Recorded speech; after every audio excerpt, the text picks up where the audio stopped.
henüz değilim.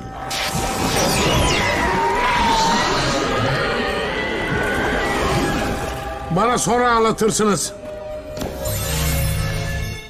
Ben 10 Klasik serisi hepimize çocukluk anılarımızın vazgeçilmez maceralarını sunmuştu. Ancak bazı bölümler vardı ki ardından cevaplanmamış sorular ve gizemlerle doluydu. Onun için ben de bugün sizlerle birlikte Kalıcı Emeklilik adlı bölümde karşımıza çıkan ve bir daha hiç görmediğimiz parazit uzaylılar hakkında konuşacağız. Bildiğiniz üzere bu tuhaf yaratıklar yaşlıların yaşadığı sessiz bir kasabanın sakinlerini kopyalayarak yerlerine geçmişlerdi. Ama bölümün sonunda hala hayatta olduklarını görmüştük. Peki bu parazitler gerçekten nereden gelmişti? Kasabadaki olaylardan sonra ne yaptılar ve neden böylesine ilginç bir hikaye bir daha hiç devam ettirilmedi? Tüm bunları konuşacağız ancak videomuza geçmeden önce like atmayı, kanalımıza abone olmayı ve bildirimler butonuna basmayı unutmayalım. Ayrıca bana ve kanalıma destek olmak adına videolarımıza high puanı gönderebilirsiniz. Evet, eğer hazırsanız hemen videomuza geçelim.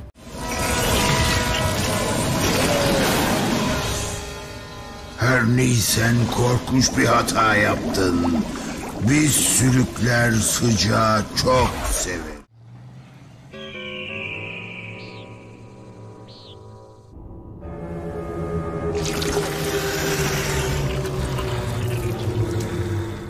Öncelikle bu parazitler galaksinin başka bir bölgesinden mi geldi yoksa dünyada uzun süredir bulunuyorlar mıydı? Bunun hakkında konuşalım. Öncelikle bu parazitlerin kökeniyle ilgili elimizde doğrudan bir bilgi olmasa da bu konuyu iki mantıklı şekilde ele alıp yorumlayabiliriz. Bölüm içinde parazitlerin gelişmiş bir şekil değiştirme ve taklit yeteneğine sahip olmaları galakside doğal olarak evrimleşmiş bir tür olduklarını düşündürebilir.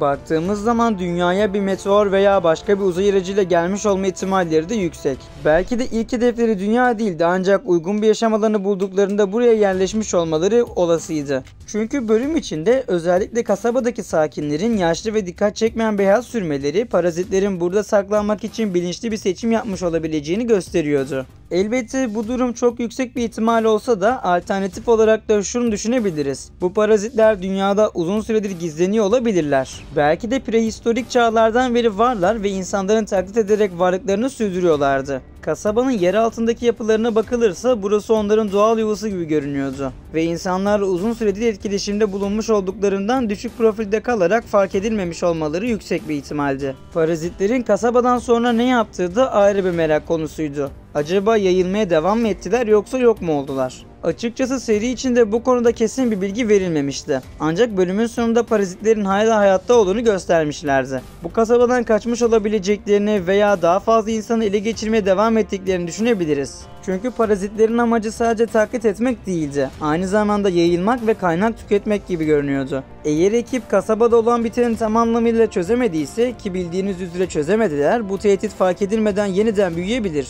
Öte yandan parazitlerin kaynağı büyük ölçüde bu kasabaya bağlı da olabilir. Yani eğer yeterince kaynak veya insan bulamadılarsa zamanla popülasyonlarının tükenmiş olması da mümkündü. Baktığımızda kasabanın şehirden izole bir yer olması onların başka yerlere yayılmasını da zorlaştırmıştır ve belki de hepsi yok olmuştur. Bu konuda üçüncü ve son teori ise parazitlerin potansiyel bir tehdit oluşturmak için bir süre hareketsiz kalmış olma ihtimalleridir. Aslında tüm bu olaylardan sonra parazitler bunu da yapabilirler çünkü avlanacak yeni kurbanlar ortaya çıkana kadar yaşam döngülerini korumaları gerekiyordu. Belki de ileride bir gün tekrar Ben Tennyson'ın karşısına çıkmak üzere saklanıyorlardı. Bu bölüm hakkında merak edilen diğer bir konuysa elbette yapımcıların böylesi bir hikayeyi neden devam ettirmediği olmuştu. Potansiyel bir tehdit olan bu uzaylı türü bir daha neden gösterilmedi gerçekten merak edilmişti. Yine bunu da birden fazla şekilde açıklayabiliriz. Öncelikle Kalıcı Emeklilik bölümü serinin diğer bölümlerine kıyasla daha karanlık ve korkutucu bir atmosfere sahipti. Bana kalırsa insanların kimliklerini kopyalayıp yerlerine geçen parazitler özellikle küçük yaştaki izleyiciler için fazlasıyla rahatsız edici bulunmuş olabilir. Yapımcılar serinin tonunu daha eğlenceli ve macera odaklı tutmak istedikleri için bu hikayeyi devam ettirmemişlerdi. Öte yandan Ben 10 Klasik serisinde genelde Omnitrix, Ben'in uzaylı dönüşümleri ve Vilgax gibi konulara odaklanılmıştı.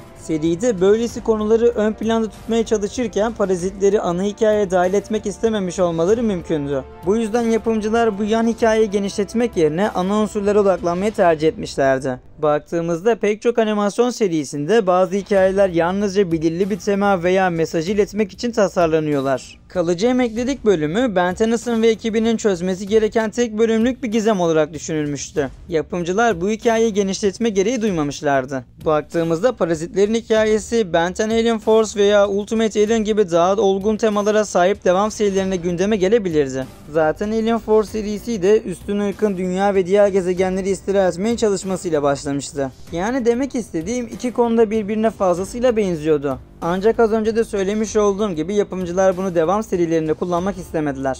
Bu parazitler hem kökenleri hem de hikaye potansiyelleriyle çok ilginç bir tehdit oluşturuyorlardı. Ancak yapımcılar serinin genel tonuna ve hedef kitlesine uygun olmadığını düşünmüş ve bundan dolayı bu karakterleri hikayede yer vermemişlerdi. Yine de bu hikaye Ben 10 evreninin en büyük gizemlerinden biri olarak kalmaya devam ediyor. Eğer bu tür bir yan hikaye doğru şekilde işlenmiş olsaydı belki de seriye benzersiz bir derinlik kazandırabilirdi. Evet dostlarım, bugün sizlerle birlikte Ben 10 Klasik serisinde görmüş olduğumuz uzaylı parazitler nereden geldi, bölümden sonra onlara ne oldu ve neden serinin devamında onları görmedik, bunlar hakkında konuştuk ve umarım videomuzdan keyif almışsınızdır. Her zaman olduğu gibi bu tarz videoların devamı için videomuza like atmayı, kanalımıza abone olmayı ve bildirimler butonuna basmayı unutmayalım. Ayrıca bana ve kanalıma destek olmak adına videolarımıza hype puanı gönderebilirsiniz. O zaman bir başka videoda görüşmek üzere, kendinize çok iyi bakın, hoşça kalın.